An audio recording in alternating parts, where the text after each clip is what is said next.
Welcome to everybody. Thank you very much for joining us. My name is Peter Holton, and I'm the Training and Engagement Officer for Northern England with Glaucoma UK. Our speakers this evening are Imogen Hawthorne, Ms. Fiza Mustag, and Dr. Konstantinos Loizou, and they will introduce themselves with more detail in a moment when we get going with the presentation. So they're going to talk us through a presentation on glaucoma. I'm so glad many of you have chosen to spend your evening with us. Please be aware that if you're using captions on Zoom, they may not be accurately translated. And I'm going to hand over to our panelists for the presentation this evening. Thank you very much and welcome to everyone. So first of all, many thanks, Peter, for inviting the team at Modality LLP to speak and answer patient questions today. We're really thrilled to be invited to support Glaucoma UK this evening.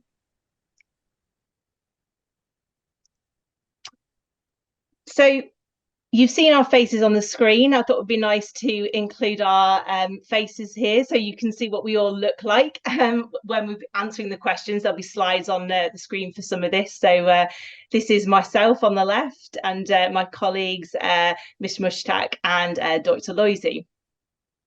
So as Peter said, I'm going to start by introducing myself, and then my colleagues will also introduce themselves.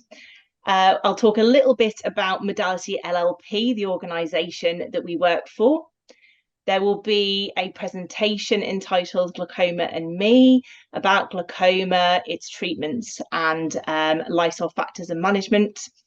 And then we will move on to question time. So we have 4 questions that have been submitted to us ahead of the webinar that we will answer for you. And then the floor will be open to answer any further questions that you may have for us. So first of all, my name is Imogen Hawthorne. I'm an optometrist advanced clinical practitioner. You may recognise the term optometrist. There are a lot of us around. You find us most of the time in high street optician practices performing eye tests, but many of us also work in the hospital eye service. The term advanced clinical practitioner refers to the additional training which I have done in order to look after patients who have glaucoma. And this term, this ACP phrase, this job title, you're going to start seeing a little bit more if you're attending glaucoma clinics over the years. I've been working in glaucoma care for about 15 years, and I also love to teach, and I'm a lecturer at Aston University. My current role, as well as lecturer, is as Deputy Clinical Lead for our ophthalmology service at Modality LLP. So I'll hand over to my colleague Fiza to introduce herself. Hi everyone, so my name's Fiza Mushtaq. Nice to meet you all on the webinar. So I'm currently a consultant ophthalmologist at the Birmingham Midland Eye Centre, which is one of the regional centres within the West Midlands, and I specialise in glaucoma and also cataract surgery. So I've been working there for the last few years and also did my training in the West Midlands. I like to do lectures on glaucoma and also train on surgical masterclasses, which are mainly geared towards clinicians wanting to do glaucoma and also higher surgical training. So that's my role. And I also work as a consultant at Modality with Imogen and Costas. Over to Costas. Good evening, everyone. It's a pleasure to be here and electronically meet everybody. Thank you to Peter and the Glaucoma UK for their kind invitation and warm welcome. I'm Konstantinos Loizou. I'm an ophthalmologist. I also work at the Birmingham and Midlands Eye Centre. I've got a special interest in ocular surface diseases, which is diseases affecting the surface of the eye, ocular plastic and reconstructive surgery, along with cataract surgery. Like my colleagues, I've been working extensively in ophthalmology and glaucoma care And I have a particular interest in the interactions of the various treatments used for glaucoma with the ocular surface. I am also the clinical lead for Modality LLP, the ophthalmology service.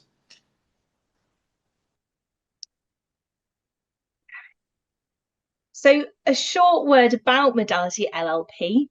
So Modality Partnership is a GP super partnership, and Modality LLP is the subsidiary that we work under performing community services. We've been looking after ophthalmology patients, both NHS and private, since 2018 at our community sites. And our main focus is working closely with local NHS trusts and ICBs to reduce NHS backlogs. You can see on the screen there, these are the 3 NHS trusts we are currently working with for anybody local to the West Midlands area. So I'll move on now to the presentation about glaucoma.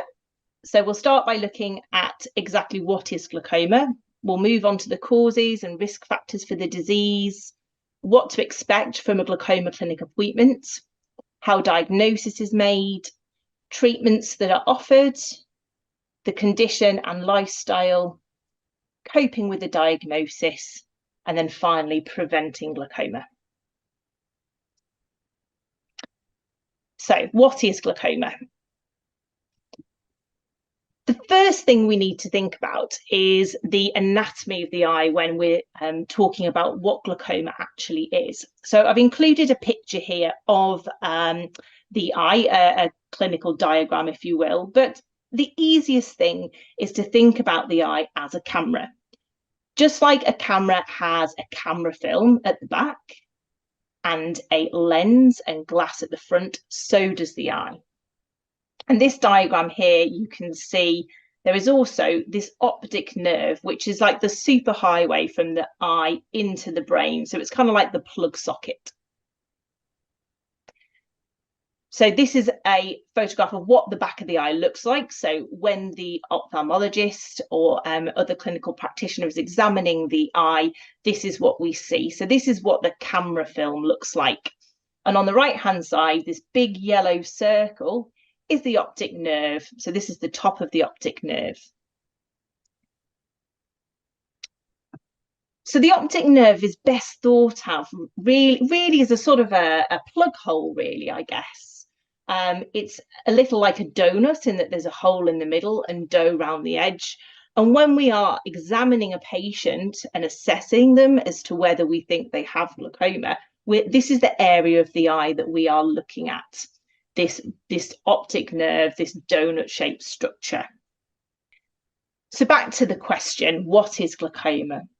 So glaucoma is a group of eye conditions which affect the optic nerve at the back of the eye, and it becomes damaged in a certain way. And there is a link with eye pressure, and at present, glaucoma is treated by reducing the eye pressure by some intervention. So for most people with the most common types of glaucoma, actually, it doesn't really have a lot of symptoms. So it often gets called the silent thief or the thief of sight, because many people are not aware that they have the condition until it's picked up at their eye test. Some people may develop an acute form of the condition, and these people may experience a headache, brow ache, nausea, blurred vision, or halos.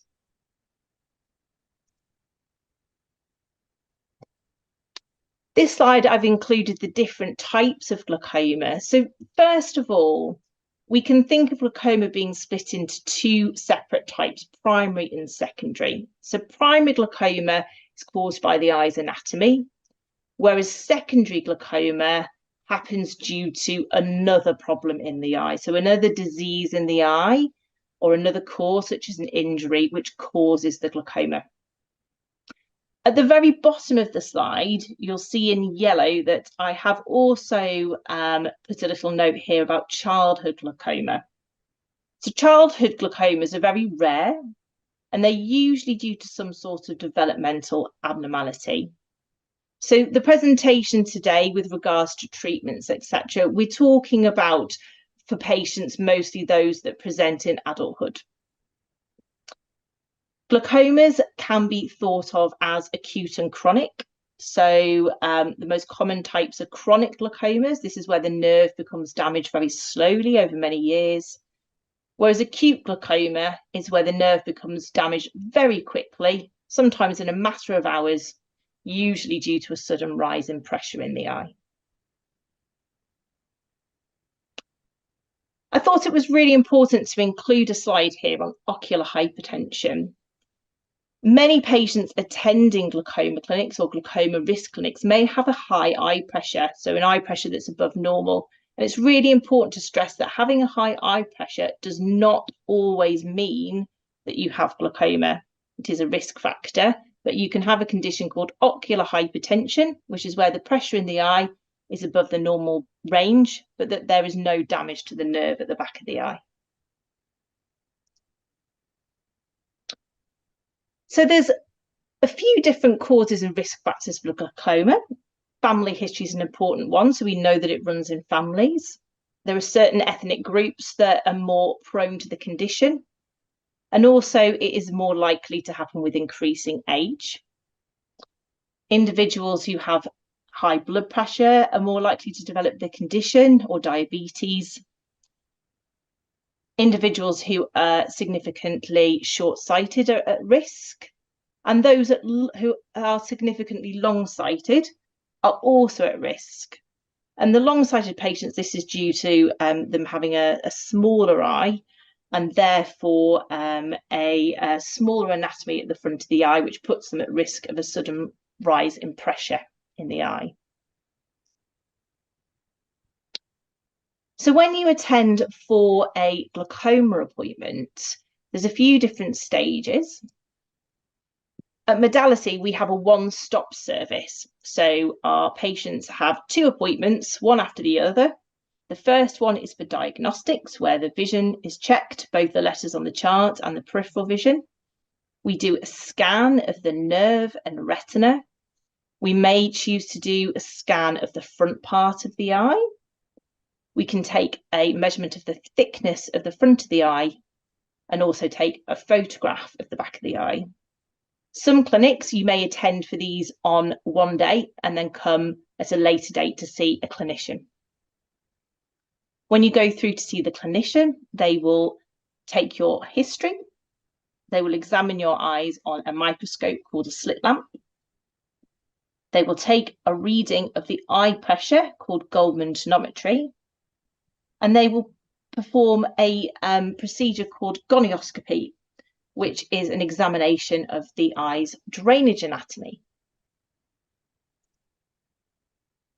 This slide I've included a few photographs of the equipment that we use. So the slit lamp on the top right there, a picture of a few of our scanning machines, and then some lenses, the gonioscopy lens in blue and the pink lens that we use for looking at the back of the eye.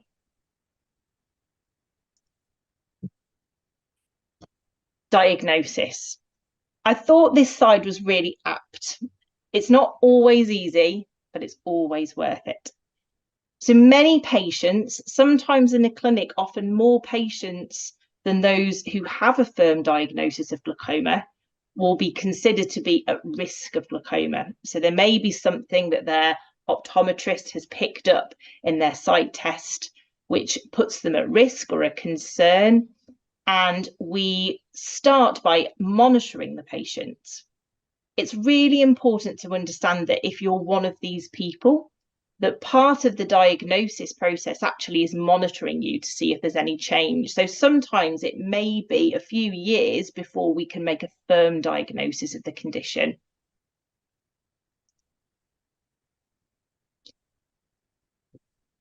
So we'll move on to treatments now. So there are 3 main areas of treatment: laser, eye drops, and surgery. Traditionally, eye drops were always our first line of treatment, but the guidance that we follow has changed in the last couple of years, and now in more suitable patients, it may be that we offer laser treatment as a first option for them.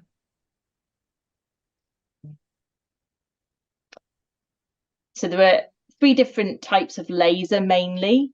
The first 2 on this slide here involves laser to the drainage system of the eye, whereas the last one, the laser peripheral iridotomy, is a procedure that we will do involving lasering a little hole in the coloured part, the iris at the front of the eye, and this is done as a preventative measure to prevent a sudden rise in pressure in the eye.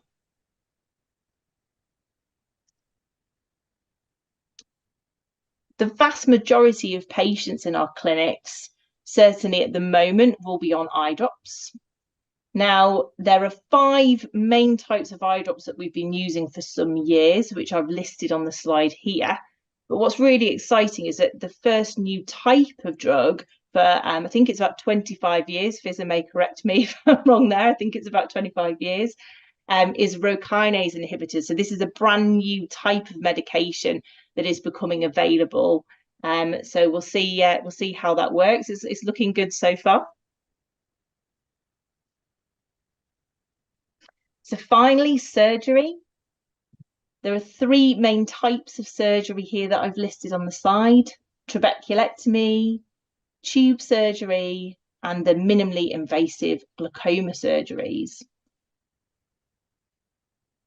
The trabeculectomy surgery involves creating a little space at the front of the eye, at the top, like a sort of a trap door for the fluid to go.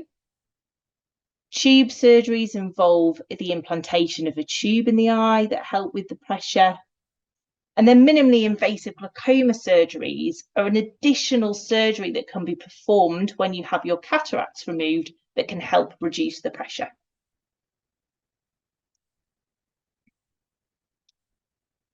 So there are a few lifestyle factors to consider with glaucoma. I've listed these on the slide. So the first one is caffeine. We do know that if you have an excessive amount of cups of coffee and tea and other caffeinated drinks, this can increase the pressure in the eye. So any patients who have problems with pressure or a diagnosis of glaucoma should be careful with their caffeine consumption. On the flip side, a small amount of alcohol can actually help with a lower pressure, but those who drink alcohol to excess can have a damage to the nerve at the back of the eye. So certainly a small amount of alcohol may help, but we certainly wouldn't be advising drinking to excess to treat your glaucoma. There isn't any real evidence of anything diet related that can help glaucoma, or any strong evidence. But we do know that supplement ginkgo biloba can help with nerves in the body, and so taking this supplement may possibly help. It's really important to maintain exercise as part of a healthy lifestyle.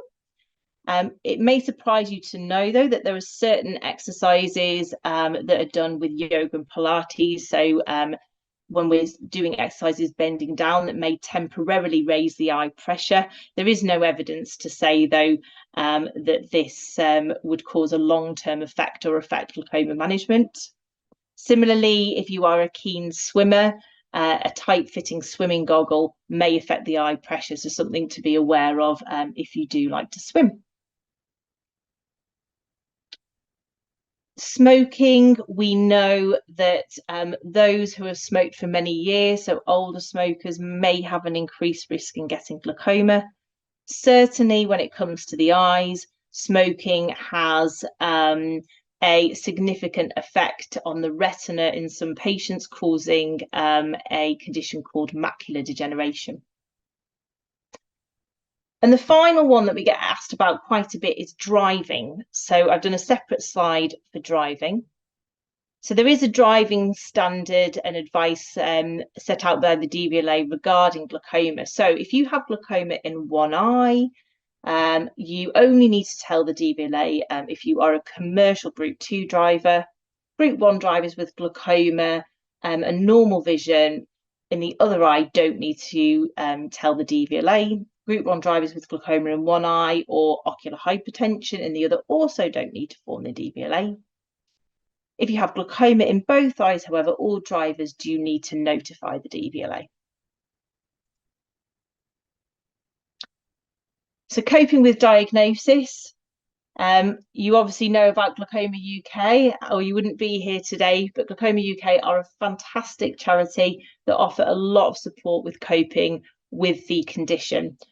Certainly, ourselves as well, Modality as an organisation, we are keen to engage with our patients and do hold regular patient engagement events regarding this.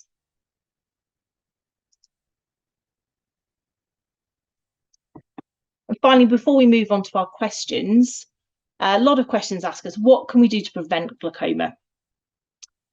The key thing here is that it's not a lifestyle disease, glaucoma. So from a lifestyle point of view, there is certain things that you can take care of, but the most important thing really is, if you were considered to be at risk of glaucoma, is to attend all hospital appointments. If you've been prescribed drops, to take them as instructed, and also to ensure that all of your family members see an optometrist regularly. Given that the condition has no symptoms, attending the optometrist regularly will pick up any early disease. So that's the end of the presentation about glaucoma. We'll now move on to the questions that have been submitted ahead of today's webinar. So the first question that came through was, can cataract surgery lower pressure? And I think Dr. Loizu is going to answer this one for us. Thank you, Imogen. Yes, can cataract surgery lower eye pressure? The short answer is yes, but delving into it more, we can see that several studies have demonstrated this effect, therefore making cataract surgery an option to consider, not just for improving the eyesight, but also for managing conditions like glaucoma, where lowering the eye pressure is crucial. And current evidence suggests that this reduction may be greater and more sustained than what previously thought.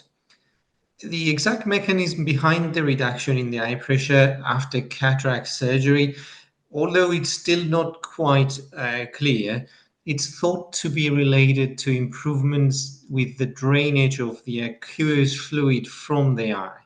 So when the cloudy and bulky lens, the cataract, is removed and replaced with a clear artificial silicone lens during the surgery, these can lead to an increase in the space in front of the eye, particularly around the drainage angle, therefore facilitating a better fluid outflow.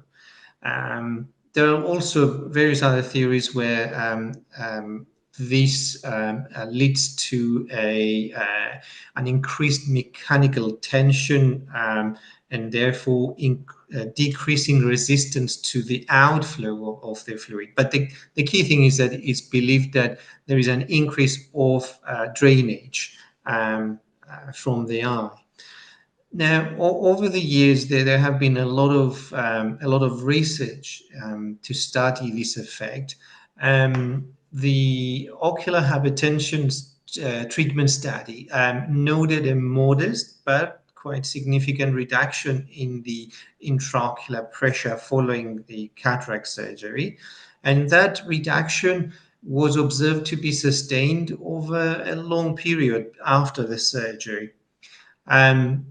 A few years ago, there has been a systematic review and meta-analysis over the effect of cataract surgery on the intraocular pressure, which found that cataract surgery led to a reduction in the eye pressure in patients with various types of glaucoma and even in those without glaucoma. And this meta-analysis showed an average reduction of the eye pressure approximately between 1.5 to 3.5 measuring units, which can be significant. There are, throughout the research conducted about this subject, various things have been identified to influence the amount of reduction that one would get with cataract surgery. Things like old age, a high eye pressure before the surgery, and the configuration or the anatomy of the anterior chamber, the front part of the eye, all have been factors found to be associated with a greater reduction of the eye pressure. We have also studies that suggest patients with what we call angle closure glaucoma benefit significantly from cataract surgery, and they have a substantial decrease in the eye pressure following that surgery. With regards to the long-term effects of this reduction, the current research suggests that it's the post-cataract surgery reduction is generally sustained for many years, and this was supported by a longitudinal study published in Ophthalmology, which tracked patients over a period of more than 20 years. So there's relatively good evidence to support that. In summary, all of these studies indicate that while the primary goal of a cataract surgery would be to restore the visual clarity of the eye, a beneficial side effect for many of the patients is the reduction in the eye pressure. Now, this effect can be particularly advantageous for glaucoma patients, potentially therefore reducing their need for pressure-lowering medications, as well as slowing down the progression of the disease. Now, although cataract surgery on its own may help to maintain glaucoma control, it is, however, generally not effective enough to treat active glaucoma progression that requires significant eye pressure lowering. I hope I have answered your question. I was going to say that's great, Costas. Thank you very much for that really comprehensive answer. So the next question we have through, should eye surgery be the last resort for glaucoma? And how successful statistically is eye surgery for glaucoma? So I think I'm going to answer that one. Is that correct? Yes, that's over to you, Fizia. Right. So the first part of the question, should eye surgery be the last resort for glaucoma? I think the main thing to say with this is that glaucoma treatments have changed dramatically over the last sort of 15 to 20 years. Before, the general notion used to be that the glaucoma is, and it still is, a potentially blinding disease. But these days, with options that we have available, actually, it's a much brighter outlook, and patients have access to much better treatments. So what I would say is that in some cases, yes, it should be the last resort. However, in order to improve patient outcomes, we do offer surgery much earlier in the course of glaucoma than we would have done, say, 10, 15 years ago. And I think the reason for that is that literature shows, and papers that have been published shows, that actually early intervention would actually mean that patients have better outcomes. So what we don't want to do is wait for patients to lose a lot of their field, have uncontrolled intraocular pressures, and have bad ocular surface disease before we try and proceed towards surgery. So actually, patients have a much better outcome if we perform surgery earlier in those cases, as opposed to delay surgery. And that might actually mean that, patients with glaucoma can actually be drop-free for much of their adult life, which is obviously improving their quality of life as well. So I would probably say that, there's two parts to that answer. So one is the fact that, yes, of course, you don't want to jump in too early to do the surgery, but at the same time, because there's so many more options available for glaucoma, then if you do decide to have surgery earlier, it may be that you have a better outcome long-term. With regards to how successful statistically is eye surgery for glaucoma, so I would say that eye surgery for glaucoma is now divided into two parts. One is your cataract surgery with what we call MIGS, which is minimally invasive glaucoma surgery. So that would be your what we call step one. I'm not going to talk about lasers within surgery, so I'm going to talk about cataract surgery and MIGS, and then also the second part, which would be what we call filtering surgery. So that's things such as your larger operations, so your trabeculectomies, your presoflows, and your tube surgery. So some of you in the audience may have, had surgery like that. With regards to how successful is it statistically, I think that's a very difficult question to answer, because in the world of glaucoma, I don't think we have really identified what is success. So does it mean that a patient is off drops? Does it mean that the mean deviation doesn't change over a certain number of years? But what we do know is that some of the larger studies, so there was a study carried out, which was the trabeculectomy versus tube study. So that's quite a famous study called TVT. And what that showed was that in the initial 2 years, there was a reduction in intraocular pressure. However, by about 5 years, if you look at the tube group, then the patients who had success was about 20%, 40 to 60%, but you also had failure in the trabeculectomy group at 5 years of about 45% of patients. Now, what they determine success to be, that's a difficult one, and it's quite a detailed discussion. But overall, what I would say is that over, again, the last 10 to 20 years, the success of glaucoma surgery has definitely increased significantly, purely also because there's lots of more options available than there used to be. So, you don't just have a trabeculectomy, there's lots and lots of other surgical options that are available. Brilliant, that's great. Another fantastic comprehensive answer. So the next one we had was, why is glaucoma challenging to treat when the person has uveitis? And I think for the benefit of the audience who may not know what uveitis is the word we use for a collection of conditions where the eye becomes inflamed, and that can have a link with certain conditions in the body. Okay, so over to Costas. Thank you, Imogen. Yes, treating glaucoma in the presence of uveitis, which is, as Imogen mentioned, inflammation inside or around the eye, a condition called or known as uveitic glaucoma, is particularly challenging. And this is due to several factors that relate both to the pathophysiology of the disease and the complications associated with managing this type of patients.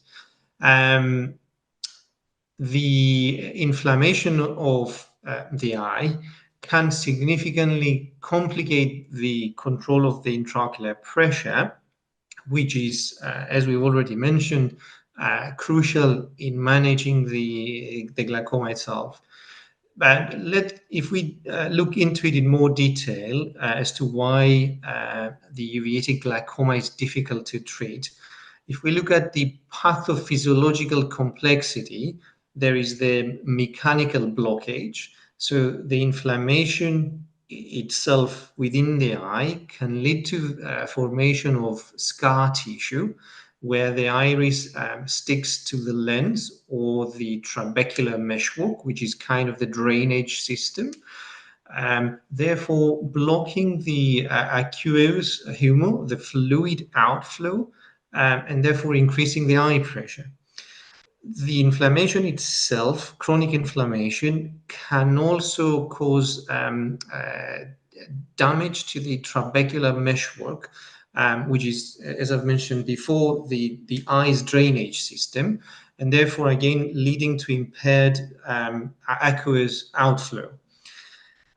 For anyone who has had inflammation, not just in the eyes, but anywhere in the body, they would probably know that we frequently use corticosteroids in order to treat them, which are wonderful medications. However, they come with a lot of side effects, and one of them is the fact that they can increase the eye pressure in susceptible individuals therefore complicating the glaucoma management.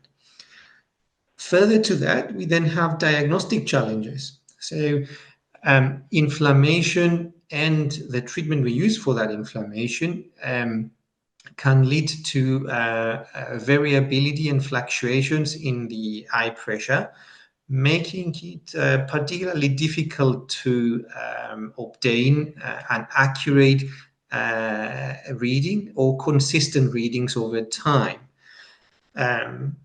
Uveitis can cause changes in the appearance of the optic nerve, which is the donut that at the back of the eye that Imogen was showing earlier in her presentation, as well as part of the retina, and therefore making our assessment of any potential glaucoma damage a lot more difficult to evaluate. And then we also have treatment complications. So we mentioned that the mainstay of treatment for uveitis involves the corticosteroids, which, as we've already mentioned, they can elevate the eye pressure in sensitive individuals. We also use non-steroidal anti-inflammatory medications and immunosuppressive agents in the treatment of uveitis. These have a range of side effect profiles that can influence overall the eye health and complicate the management further. And finally, sorry, yes. just to let you know, we've got quite a few questions coming into this chat now. I'm just conscious that we've got about 20 minutes left. Just to have time. Just wanted to add something really little to this one. So I think it's really important to also mention that it's the steroid hit hypothesis that essentially makes the uveitis treatment really challenging. So every time you are given steroids for inflammation, your trabecular meshwork, so the ability of the eye's normal pressure regulating mechanism, works less well. And That's right. the next time you get, steroids, it will work less well again. So essentially your normal functionality reduces. And the last thing I want to say is that actually uveitis treatment in glaucoma has really revolutionized with the introduction of GAT, which is a procedure that we do very commonly in Birmingham. And if anyone wants to know any more about that, then I can please type in the questions, but otherwise we'll move on. Okay, Imogen, can I just bring to your attention, the questions are in chat as well as Q&A. There's about 7 in each place. Yeah, there's 4 in chat and then 7 in We need some quick answers so we can get through them in the next 15 minutes. Sure. Okay, no problem. So very quick one, this one, Fizzer, and then we'll move on. So is there a known link between silicone oil and glaucoma? Yeah, so I'll just answer this very, very quickly. So yes, there is a link between silicone oil and glaucoma. So silicone oil is often used in patients who've had complicated retinal detachment surgery. There are 2 main ways in which you can get glaucoma. One is because you can get something called pupil block. So essentially what happens is that because you have a fluid in the eye that is very heavy, it causes there to be less space in the eye, and that can push everything forward and essentially cause a lot of inflammation, which indirectly causes pressure. The second thing regarding silicone oil that causes glaucoma is essentially the remnants of the oil. So the longer you've had silicone oil in the eye, even if you've had it removed, you get emulsified particles, which essentially stick to the trabecular meshwork, stick to different structures in the eye, and that's what also can cause high pressure. So yes, there is a link between silicone oil and glaucoma. On the screen, I've got the details for contacting our helpline, and that's 01233 648170 or helpline@Glaucoma UK. If we haven't been able to answer your question today, our helpline staff will be happy to help, or please contact them with any other questions you may have about glaucoma. Our next talk will be on the 7th of May, and that will be from 6:30 p.m. to 7:30 p.m. That's all about eye drops. What are the different types? How do they work? How do I get them into my eye? We will be having one every month, and all details are going to be on our website as we plan them. Thank you very much. Thank you for joining us this evening, and enjoy the rest of your evening. Thank you, everyone, and good night. Thank you. Thank you. Thank you.